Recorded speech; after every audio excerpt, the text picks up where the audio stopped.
Matapos magdulot ng takot sa mga residente, arestado ang isang lalaki sa Roxas, Palawan matapos umanong magpaputok ng baril sa kanilang lugar. Alamin ang detalye ng report mula kay Patrolwoman Abigail Datu.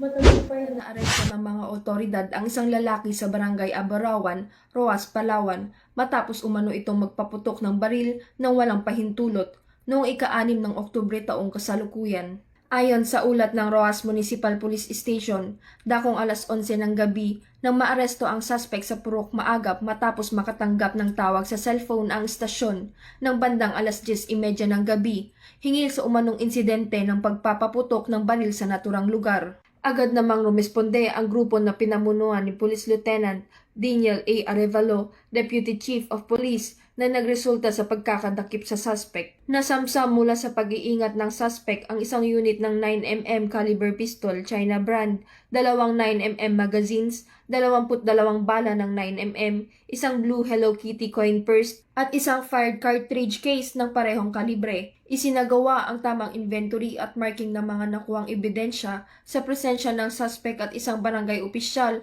ng Abarawan, Roxas, Palawan. Sa beripikasyon ng mga pulis, nabigo ang suspect na magpakita ng anumang dokumento o lisensya na magpapatunay ng legal na pagmamay-ari ng naturang baril at bala. Dahil dito, ang suspect ay mahaharap sa kasong paglabag sa Republic Act No.